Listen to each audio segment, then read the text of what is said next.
Awesome. So, first of all, I just kind of wanted to ask you, when you look at the overall picture of the SEC and where Mizzou is right now, where do you kind of see, the Tigers sitting in this overall picture we got? I'm so like, I think I'll have a better answer like Saturday night because I feel like we haven't seen them at their best yet, and it's obviously, I think, on offense where that's the case. They'll have to put a almost a perfect, game together, I think, to go down to Kyle Field and win on Saturday is just such an incredible challenge against a really good defense and an improving defense. But for right now, like I would put them as one of those teams that I just can't figure out. They haven't been as good as I expected them to, but I also think that their problems are fixable. So, you know, they're not in that top tier yet, but I think that they might get a little closer on Saturday. Well, when you look at, one of the areas I feel like people have been talking about, those explosive plays, you look at the Yeah. receiver they have, you have Luther Burden, Theo Lee, Mookie Cooper, Marquise Johnson, all these great guys. What have you seen that's maybe kind of been missing there? Kind of seems like Yeah. dink and dunk plays down the field. Yeah, it is. Well, and the deep ball is missing. And it's funny. We had Brady Cook on Sirius XM on Wednesday, and he's like, "Yeah, no, I mean it's true." He goes, "I keep hearing that, and it's true." But that's, I think, one of those fixable things. Whether it's just timing, whether it's the way they're getting off the line of scrimmage, whether it's guys that are kind of pressing them, throwing that off a little bit, whatever it is, it's certainly without a doubt fixable. And I think for Missouri to have had a bye week last week. I would imagine that Brady and his receivers threw a lot of those passes. Uh, but I think I've been impressed with the way they've been able to run the ball the majority of the season with Noel.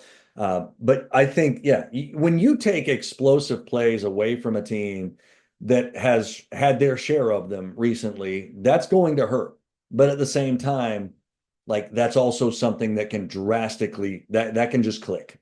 And if it clicks, I think everybody in the league is in a little bit of trouble. What do you make of this defense? Obviously, first year with DC Corey Batoon, but seems to have some trouble with those mobile quarterbacks a little bit. Might see that on Saturday, obviously.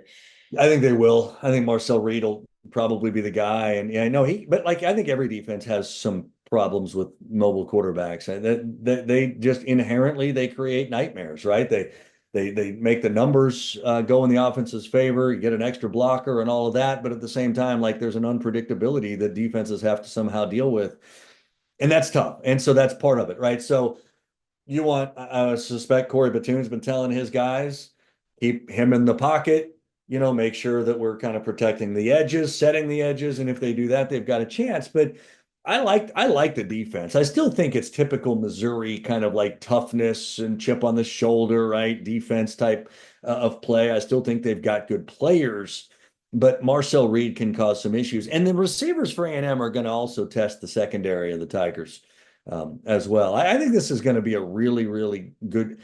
I would say these two teams are both teams that I think a lot of us are just kind of trying to still figure out. And this matchup, I think, comes at a really good time. What do you like specifically just about how these two teams match up? You obviously, the Missouri defense. You look at that offense or that defense for Texas A&M, but what do you like specifically about this matchup? I want to see how Missouri blocks A&M's front. I want to see if Brady Cook is comfortable back there or if A&M's able to make him uncomfortable back there.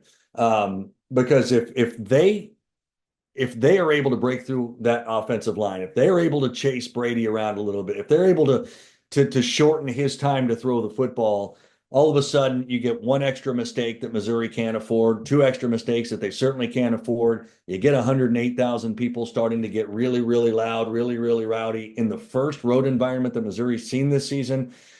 I think that there's opportunities for like a snowball effect to go against Missouri. If the offensive line is able to hold off that defensive front and that front seven for A&M and Brady's comfortable and they can run the football, I think Missouri certainly gives themselves a chance to win. Well, as a team that hasn't been there in a long time, what's difficult about playing at Kyle Field? Obviously, a lot of fans is number one. Yeah. Yeah, and like it is. And I think recently, with A&M, there's a little bit, with Jimbo, especially the last couple of years of the Jimbo Fisher era, there was always this feeling like, look, if we get them down, they're going to just collapse, right? They're going to kind of wilt away a little bit. And that's not this team. And, they lost the home game to Notre Dame, but they've bounced back. They've looked a lot better doing it. And I think that they're improving every single week. So you're getting a really good team, but you're also getting from the midnight yell practice the night before to the incredible tailgating to 100,000 plus that are really, really loud. And, when they start rocking back and forth, it can be a pretty intimidating environment to be in. What's impressed you about the man Luther Burden? Obviously, want to see him get more touches as the season Yeah. goes on, but what's been so impressive about that young man? Well, I feel like we know him pretty well by now, and it is. It's just about getting the ball in his hands, however you can do that. I think year one that it didn't happen enough. Last year, I thought it happened more. This year, I don't think it's happened enough. But the good thing is that the talent core around Luther, with Weiss, with Cooper, with Johnson, as you mentioned, is certainly capable of carrying a football game if Luther doesn't get it enough. But no, his hands, his elusiveness are are pretty, and his speed. I mean, they're all special. Like he has the potential to be one of the two or three best receivers in the country, but it would be nice to see him get him 10, 12 touches a day. I don't know how that doesn't happen. On a national level, was it surprising at all to see Nate Noel kind of emerge? Like he has obviously a lot of eyes around Marcus Carroll and just his stature, obviously, but Nate Noel really emerged as the hot hand. Yeah, it's funny, let's go back a year and look at Cody Schrader. Like, where the heck did he come from, right? So it's kind of the Mizzou way. It seems like it's developing that way. You may not necessarily know these guys going into the season, but like, oh, okay. And it's not just the back, it's obviously the line of scrimmage, it's the offense that's, been devised for them to have some success. But Noel and Schrader don't they remind me a little bit of one another in a lot of ways. So it's obviously great to see, and it's certainly an element that has to work for Missouri to have any chance on offense. Well, in a year, that is so much opportunity with the 12-team playoff, how critical would you label this game for Mizzou?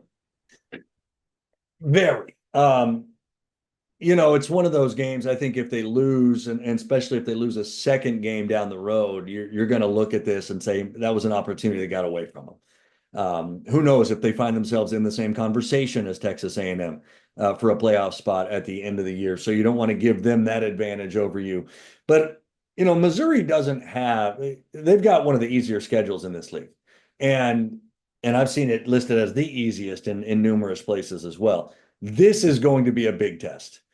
I think that you need to pass this test to really leave no doubt, should you have a couple of losses at the end of the season, that you're worthy of a playoff. This is their best test to date. Like BC's not going to be ranked at the end of the season, so I don't think we're going to look back at that and say that was a really good win for Missouri and Como. But I think that, given the rest of their schedule, and yes, there's challenges, but it's not like Oklahoma's, it's not like Georgia's schedule, it's not like some of those other ones. They need to pass this test as their first test. And I think if they go there and they win, all of a sudden, I think the country looks at them a lot differently. Awesome. Well, I appreciate your time. Thanks so much for sitting down with me. Of course. Glad to Have talk a to good you. rest of your day. All right, you too. Thanks.